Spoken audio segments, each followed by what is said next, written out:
አንዳንድ ጊዜ በጣም በሀገር ደረጃ ፊገር የሆኑ ደሶኮልድ ኡስታዝ ሊሆን ይችላል፣ ሼክ ሊሆን ይችላል፣ የሀገር ሽማግሌ ሊሆን ይችላል፣ በሌሎች እምነት ተከታዮችም እንደዛው ማለት ነው። ትልልቅ ሰዎች ናቸው የሚመጡት፣ መመለስ የማይችሉትም። እንደው በቃ እርሶ እዛ ከሄዱ ቤተሰቡ አይመልሰኝም።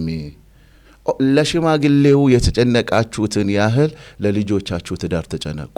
ለፊገር አይደለም፣ ለኑሮ ተጨነቁ፣ ለእውነት ተጨነቁ። ሽማግሌዎች ራሳቸው እኮ እኔ በእኛ ሀገር የለም፣ የተለያየ ሀገር ላይ አለ።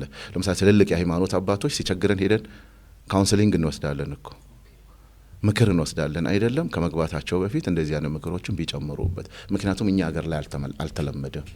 ማን አለ እንትና አለ ሼክ ከሌ አለ ኡስታዝ ከሌ አለ ተብሎ ነው። እቺ አሁን መቆም አለበት። ይበቃናል። ለምን የሀገራችን የፍቺ ደረጃ ከምታስቡት በላይ የተጋባ ሰው በላይ የተፋታ ሰው እየበዛ ነው። የተፋታ ሰው 1/3 የተጋባው 100 ሆኖ ኦልሞስት 3/4 እየተፋታ ነው።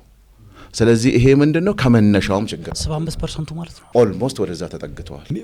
ፍቺ ያ ማለት ከ4 ሰርጎች ውስጥ አንዱ ብቻ ነው የሚዘልቀው። ከባድ ነው በቁጥር ካስቀመጥ ነው።